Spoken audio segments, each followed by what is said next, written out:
Sesya na, papalang ko na yung mukha ko ha. Kailangan ni Jeboy ng pampagamot eh. Alam mo, mas mabuti pa isugal ko muna yan. Para manalo ako, di ba?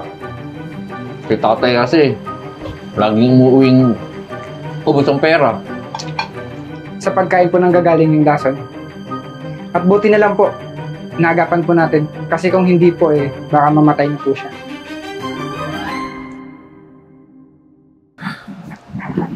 Tay, nakakaya na kay Charles. Lagi ka na lang nangungutang. Pwede naman umuwi na lang tayo eh.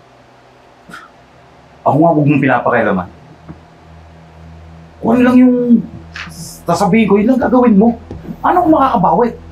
Walang puhunan. Tayo tayo, tay eh. Mas inuuna po pa yung sugal mo kaysa sa sakit ko eh. Nangihimik ka nga. Kamaya marinig ka eh. Tito. Oh, Charles. Di mo naman sinabi na pupunta ka. Di sana, nagpaluto ako. Jeboy, kamusta ka na? Eto, medyo okay na ako. Anong okay? Charles. Sesya na, papalang ko na yung mukha ko ha. Kailangan ni Jeboy ng pampagamot eh. Wala naman ako na mahanapan na iba. Kaya lang yung kamag-anak ko. So, baka pwede naman na pairamin mo muna ako. Tito. Alam mo naman, walang problema sa amin yung pera eh. Kaya lang, Tito, hindi ba baka malubog ka sa utang?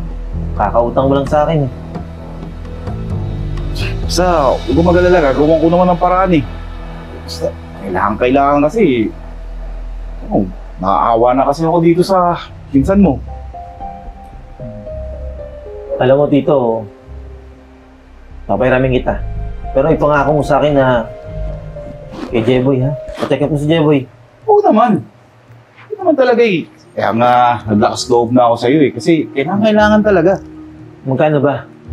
Kahit mga 20K lang. Para lang maumpisa na.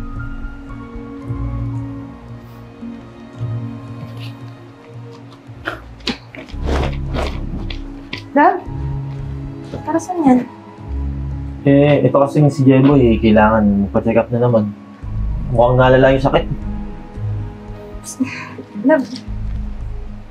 Wag.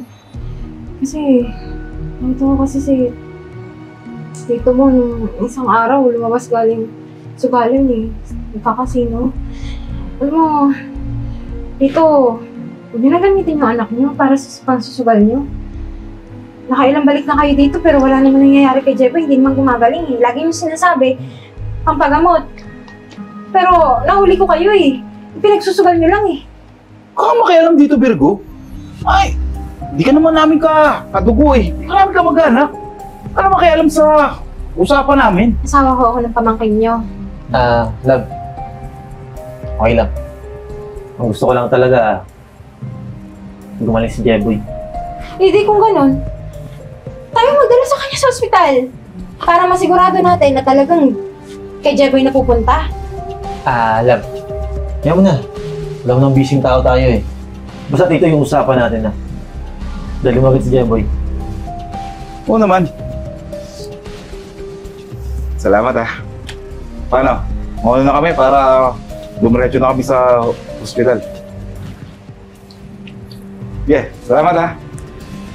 Ay, Jeboy.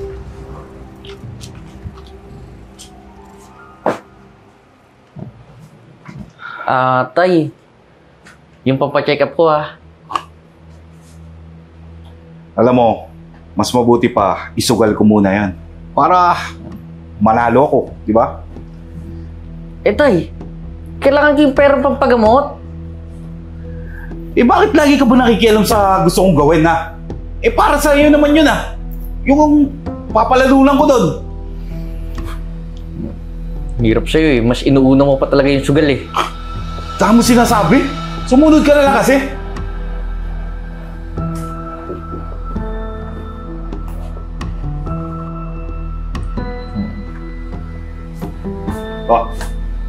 Inumin mo yan.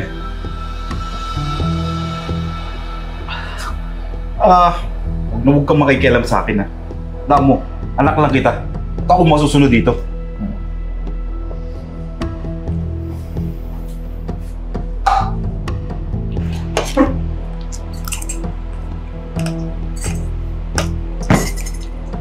Jeboy. Mukhang gutom na gutom ka. Ano ba nangyayari sa'yo? Eh, paano kuya? Kay tatay kasi, laging umuuwing ubos ang pera. Eh, totoo nga lang yan. Hindi naman malala ang sakit ko eh. Eh, di ko lang alam, bigla ako nanghihina. Alam mo, Jeboy, kilala ko ng drugs dito eh. Alam ko yung mga ginagawa niya. Pero huwag kang maglala. Tutulungan ka namin mag-asawa. Oh. Alam mo, Jeboy, hanggat natatakot ka dyan sa tatay mo at di mo pinaninindigan yung sarili mo at di ka tumatayo sa sarili mong paa, abusuhin ka talaga ng tatay mo. Kaya maraming salamat po sa inyo ha. Alam mo, Jeboy, mas mabuti pa. Ipacheck ka namin sa ospital. Kasi, namumutla ka na eh. Alam mo, tama yan. Kasi, mula nung hihingi ng pera yung tatay mo, parang wala naman nagbabago. Kasi nga, pinasusugal. Mabuti pa, Jeboy. Pagkatapos mo dyan, punta tayong ospital. Sige kuya, salamat po ah. Huwag mo na lang sabihan ng tatay mo, ha? Ako. Dok, nakita niyo ba kung ano yung sakit ni Jeboy? Sir, according po sa nakita namin is may lason po yung katawan ng pasyente. Dok, nagkalagnat lang siya, yun yung una niya naging sakit. Tapos nagdire-diretso na. Eh, paano nangyaring nagkaroon siya ng lason?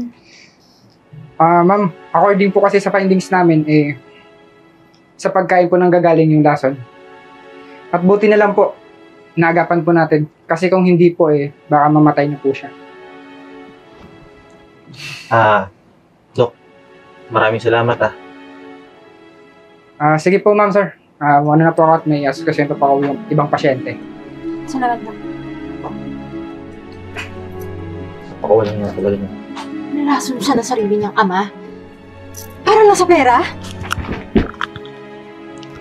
Huwag ka mag-alala.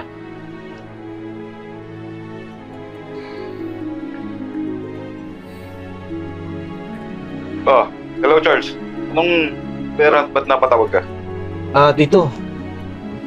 Si Jeboy kasi. Nasa ospital. Kailangan kong puntahan.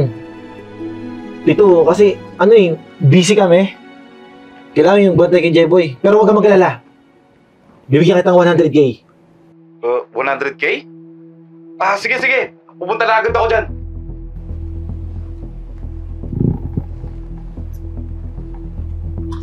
Ang pera talaga yung tito mo eh. Love. Anong sabi ng kausap mo?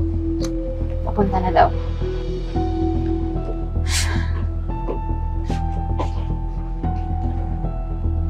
Ano naman to, Jeboy? Anong inerte to? Pati itong mga pinsa mo, dadamay mo pa? Teka lang. Hindi siya nag-iinarte. Totoong may sakit ang anak mo. Tsaka, di ba? Ikaw pa nga pumupunta palagi sa bahay namin para humingi ng pera pampagamot kay Jeboy. Tapos ngayon nag-iinarte yung anak mo? Tay, tumigil ka na. Jeboy. Huwag ka na magsalita. Pahinga ka lang. Ano to? Ang ginagawa mo? Nilalaso mo yung anak mo? Pinapaya ko ng pera para pagamot yung anak mo. Ikaw pala yung papatay eh. Alam mo? Kakasuhan ka namin. Sa tingin nyo magagawa ko yun? Sa sarili kong anak? Huwag ka lang magdahilan pa. Nakita sa findings ng ospital na lahat ng kinakain ni Jeboy may lason. Ikaw lang naman magpapakain sa kanya, di ba? Ano? Wala kang masabi. Kasi huling-huli ka na. Teka lang! Ano to? Ibig sabihin nito? Sige na, sir. Sir, ito ba? Dapatin mo na yan. Sir, sumama na po kayo sa amin. Teka lang, sir. Pwede nyo naman akong patawarin mo. Kamag-anak naman tayo eh. Mag-anak, ha? Sarili mo nga anak, nilalasa lason mo eh. Gusto mo lasunin din kita? Narinig mo yung sinasabi mo? Ha? Tao ka ba ba? Anak mo yan, oh! Gusto mo patayin? Ha? Sige, huwag ka makulong. Ako magpapakain sa'yo. Pero lalagyan ko rin ng lason. Gusto mo yan? Dahil saan? Ha? Dahil sa bisyo mo? Papatay mo yung anak mo! Alam mo, Marlon, wala kapatawaran yung ginagawa mo. Sir, baka di ako makapigil sa taong yan. Baka maunahan ko pa yan. Sir, tara na po. Jeboy. Nga pala. Hinabiling kasi sa akin ni tita to eh. Pinagkatiwala sa akin. Bago siya mamatay, sinabot niya sa akin to. Total naman, wala na yung tatay mo. Kaya panahon na para makuha mo to. Teka lang, kuya. Ano to?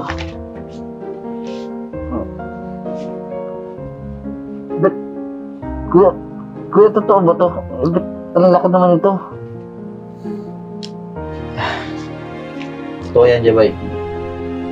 Totoo niyan. Kaya tinago ng nanay mo yan kasi kilala mo naman yung tatay mo, di ba?